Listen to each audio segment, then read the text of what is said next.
Kalau dari segi polemiknya, saya jelas kecewa sesama anggota KAI, sesama pengacara. Karena tindakan siapa Firdaus sama Rasman ini jelas menciderai teman-teman profesi advokat, teman-teman profesi pengacara. Saya yakin semua pengacara dengan ada tindakan seperti itu, apalagi naik ke meja persidangan itu, ya semua pengacara akan merasa dicederai, kecuali timnya mereka. Karena naik ke meja sidang, mau itu setelah sidang, mau itu sebelum sidang, mau itu sedang persidangan, apalagi itu masih serangkaian ya. Persidangan masih ada di situ, terdakwahnya ada di situ, orang-orangnya ada di situ. Itu kan perbuatan yang tidak pantas. Yang seharusnya kita nih, para advokat, advokat ini kan penegak hukum. Kita yang harus menjunjung tinggi peradilan, kita yang harus menghormati persidangan. Gimana dengan masyarakat lain gitu kalau penegak hukumnya seperti itu. Apalagi dilakukan oleh seorang advokat. Jadi sesama advokat itu jelas merasa dicederai. Tidak hanya orang pengadilan, tidak hanya teman-teman jaksa yang sidang saat itu, tapi semua advokat saya yakin merasa dicederai dengan perilaku mereka yang menurut saya kampungan itu. Kenapa Bang langsung keputusannya dari KAI langsung dipecat? Kenapa nggak mempertimbangkan mungkin peringatan dulu mungkin atau gimana? Yang jelas kalau teman-teman di KAI, petinggi-petinggi di KAI pasti punya pertimbangan. Dan pertimbangan itu tidak hanya satu orang. Ada dewan-dewan wilayah di situ, ada ketua-ketua daerah di situ, ada pengurus pusat yang yang memutuskan secara bersama bahwa apa yang dilakukan oleh saudara Firdaus ini jelas tidak hanya menodai, mencederai teman-teman pengacara, tapi secara etika, kan sudah disampaikan, secara etik juga itu melanggar kode etik. Sehingga dengan tegas Kongres Advokat Indonesia itu memecat dia. Dan itu saya sendiri apresiasi. Itu keputusan yang tepat, itu keputusan yang benar. Dan mungkin itu yang diharapkan oleh semua kalangan. Itu. Tapi mungkin apakah ada pertimbangannya apakah ada mungkin dari rentetan-rentetan kejadian lainnya yang mungkin dikategorikan melanggar atau hanya kejadian di PN Utara itu doang Bang yang dipertimbangkan oleh KAI? Saya tidak tahu pasti karena saya tidak ikut dalam musyawarah tentang pemecatan Firdaus karena ada pengurus-pengurus yang memang kewenangannya di situ. Nah, namun yang jelas dasar yang disampaikan oleh pengurus pusat Kongres Advokat Indonesia ini adalah tentang atau masalah Firdaus, etika Firdaus di dalam persidangan saat sidang Rasman sebagai terdakwa kemarin. Itu. Sehingga Kongres Advokat itu menganggap dan merasa pantas kalau Firdaus ini dikeluarkan. Organisasi advokat yang Firdaus naungi selama ini itu bukan organisasi sembarangan. KAI ini benar-benar yang anggotanya ini integritas. Tidak hanya mencetak pengacara sebanyak mungkin, tidak seperti itu KAI. Justru bagus loh KAI itu. Karena anggota-anggota KAI apabila ada kesalahan itu benar-benar dengan tegas akan ada sanksi.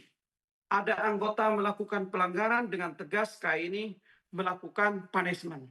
Dulu Rasman, perilaku Rasman juga pernah Rasman dikeluarin oleh KAI. Rasman pernah dipecat oleh KAI.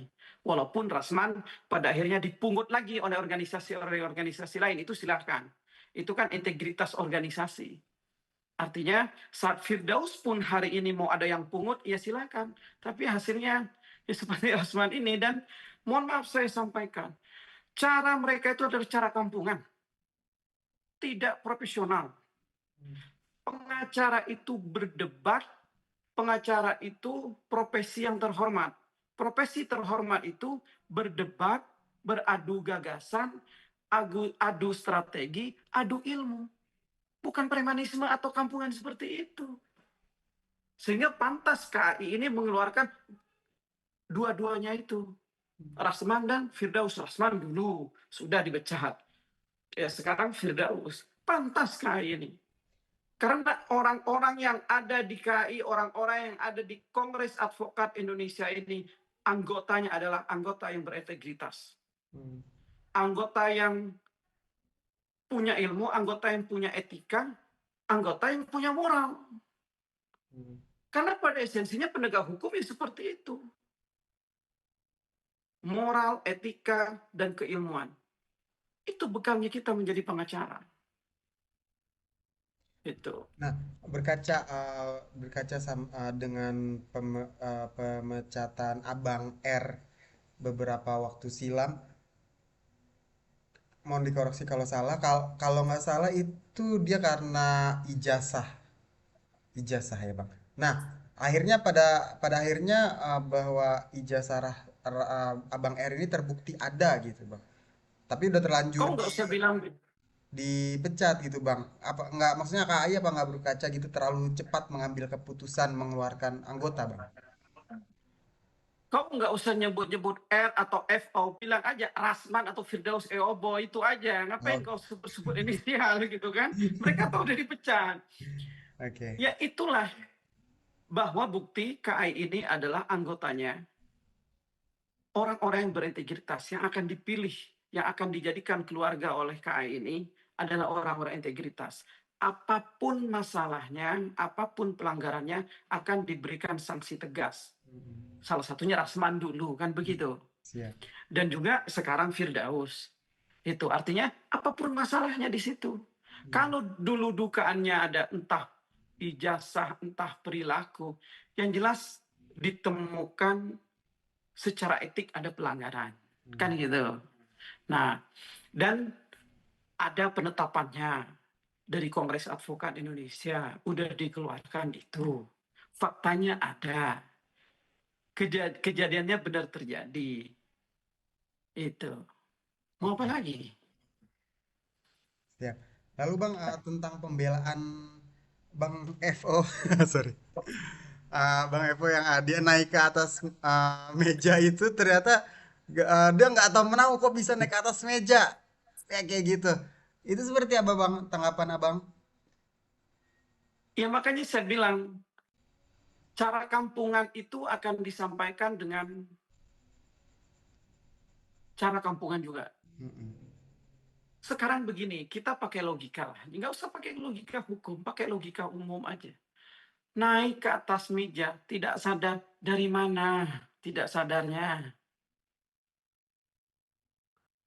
Toh kejadian itu sebelumnya ada. Artinya, serangkaian kejadian itu mulai dari Rasman ke hakim ngelawan, tidak kooperatif di persidangan, tidak beretika baik di persidangan, itu kan memang terjadi gitu loh. Kecuali dia keadaan tidur, kaget, loncat, itu masih wajar. Dia melihat, dia mendengar kejadian yang ada di sana. Artinya, ada niat yang dia lakukan untuk naik ke atas meja itu. Dan ada niat untuk melakukan naik di situ. Dan itu ada konsekuensi hukumnya. Tidak hanya kode etik yang ada di Kongres Advokat Indonesia ini. Walau hakim telah meninggalkan ruang sidang bang. Walaupun hakim meninggalkan ruang sidang, ada konsekuensinya. Hmm. Oke. Itu. Lalu ya Bang FO kan juga mungkin akan direkrut seperti pernyataan beliau bahwa dia akan direkrut oleh beberapa organisasi lainnya, Bang. Tanggapan Abang seperti apa, Bang? Kalau misalnya direkrut oleh organisasi lainnya itu silakan. Kan kembali ke tadi. Organisasi yang akan menerima dia mau menjadi organisasi yang berintegritas atau seperti apa? Semua orang tahu, semua orang menonton kejadian itu. Dan semua orang, hampir semua orang itu tidak menerima jawaban Firdaus, klarifikasi Firdaus, tidak menerima kejadian itu artinya. Kalau misalnya organisasi masih menerima Firdaus, saya tidak komen apa-apa, saya mau ketawa doang sama organisasi itu. Saya mau ketawa saja kepada organisasi itu. Walaupun saya tidak mau bilang berarti organisasinya itu berintegritas. Enggak, saya tidak akan bilang seperti itu. Ketawa aja kita. Gitu. Namun begini, Firdaus ini nih, harus ada sanksi selain organisasi dalam kejadian itu. Misalnya dari pengadilan. Karena kalau dipecat dari organisasi ini, dia seperti tadi bisa pindah. Walaupun pertaruhannya organisasi ini kan masalah integritas organisasi itu gitu kan. Itu masih bisa pindah. Tapi seperti yang saya juga sampaikan di beberapa podcast dan di beberapa konten saya, Mahkamah Agung harusnya melarang kepada tim kuasa hukum secara keseluruhan yang ada di situ, tidak hanya Firdaus, saya rasa ke Rasman, ke Firdaus dan timnya saat itu untuk melarang dia berpraktek. Itu salah satu konsekuensi yang harusnya dikeluarkan oleh Mahkamah Agung. Nah, itu prosedurnya gimana tuh, Bang? Dan ingat, sumpah pengacara itu ada kita namanya berita acara sumpah BASPT, yaitu dikeluarkan oleh pengadilan tinggi kita setempat saat disumpah. Kalau orang Bandung berarti pengadilan tinggi yang lingkupnya Jawa Barat. Intinya disumpah oleh pengadilan tinggi. Produk Mahkamah Agung. Yang seharusnya Mahkamah Agung pun bisa untuk mencabut berita acara sumpah itu. Dan saat berita acara sumpah itu dicabut, ya karir pengacara tidak bisa dilanjutkan lagi, mau pindah ke organisasi manapun. Nah, sanksi tegas itulah yang ditunggu oleh masyarakat sebenarnya. Cuman pengadilan atau Mahkamah Agung ini punya nyali nggak untuk itu? Ada syaratnya mungkin, Bang, untuk MA mengeluarkan keputusan tersebut? Itu hak prerogatif dari Mahkamah Agung. Dan sudah jelas kok pelanggarannya, semua mata melihat, semua orang tahu kok masalah ini gitu. Artinya Mahkamah Agung lah yang harus punya nyali. Dan saya tantang mana nyali Mahkamah Agung saat ini. Gitu. Oke, Itu. siap. Lalu, Bang, kita sekarang mulai masuk sesi flashback nih, Bang. Abang Oke. pernah pernah berseteru juga, punya polemik juga dengan Abang FO ini, Bang. Pernah lapor-laporan bahkan ya. Ah, Gimana sih, Bang, Ya, Abang melihat Abang Daus ini, Bang?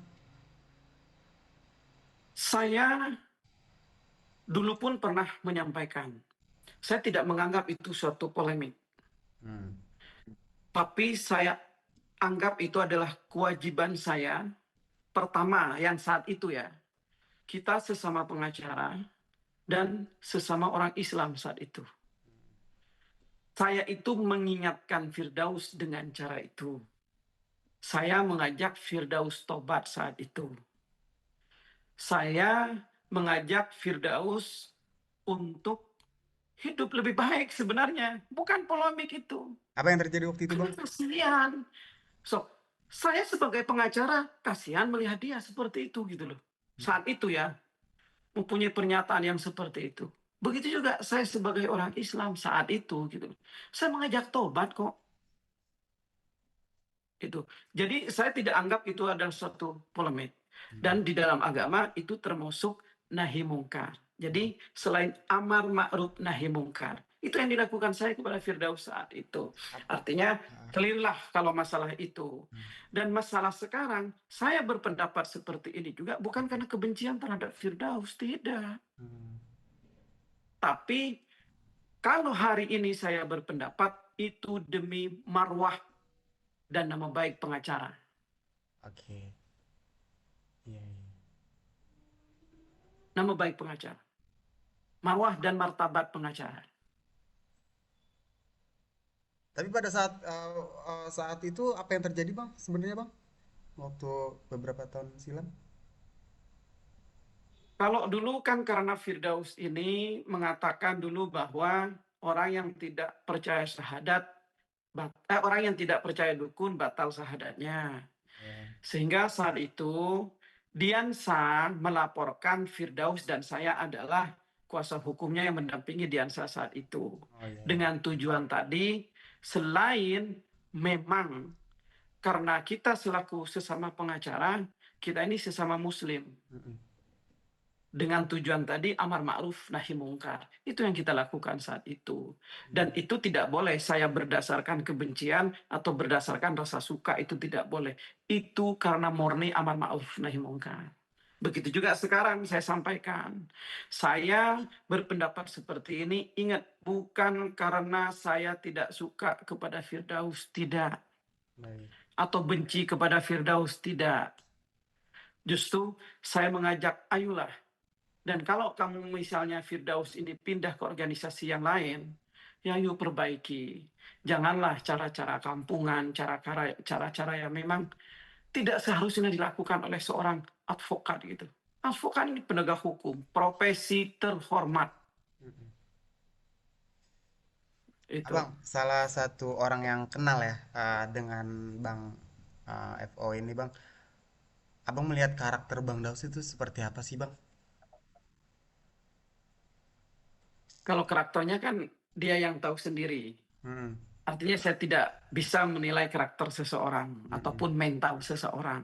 Mm-mm. Tapi kita hanya bisa menyikapi sikap dia dalam menjalankan profesi advokatnya. Itu aja kalau menurut saya. Mm. Ya kalau karakter kan kita tidak tahu. Kita bisa senyum di depan orang saat kita sedih. Kita bisa nangis kepada orang saat kita marah. Iya. Artinya kalau itu kita tidak tahu. Itu murni harus ya dia sendiri yang tahu itu. Melihat Bang Daus yang energik gitu kalau di depan kamera gitu Bang. Terus juga dengan suaranya yang lantang gitu, keras kan menyuarakan sesuatu. Apakah itu bisa dilihat sebagai sesuatu yang positif gitu Bang dari Bang Daus? Secara tenaga, kalau energik mungkin dia sering minum jamu kuat. Kalau misalnya di depan kamera, ya mungkin tujuannya dia biar viral.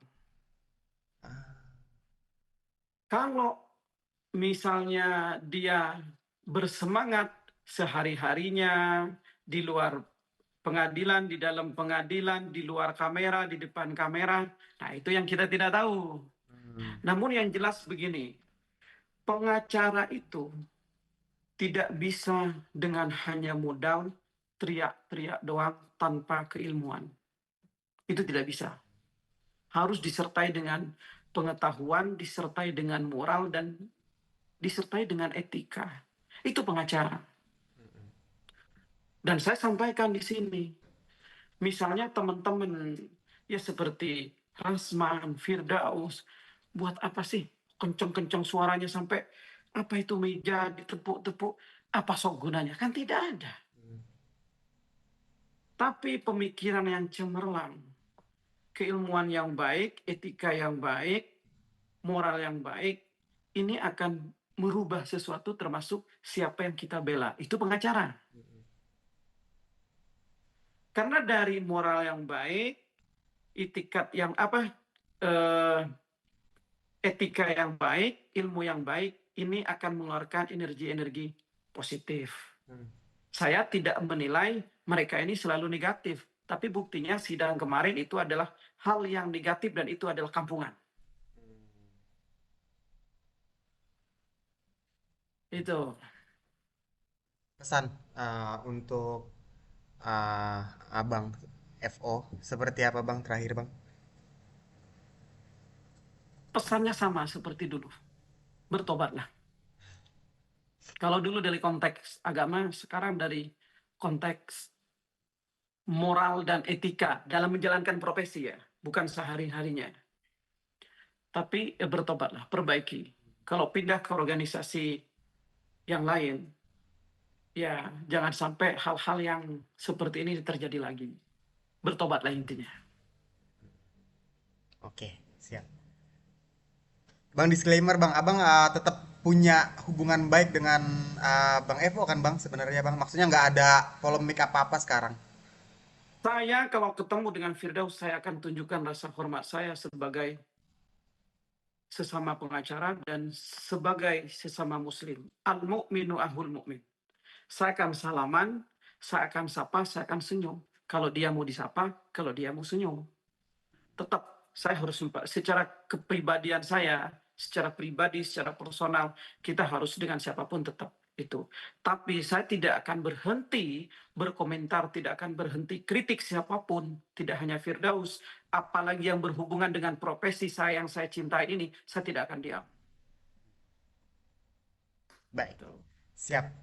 Terima kasih Bang Acong Ya, Latif untuk wawancara dan semoga Bang Daus mendengarkan ya Bang ya. amin, harus Semua mendengarkan. nasihat-nasihatnya Bang. Siap.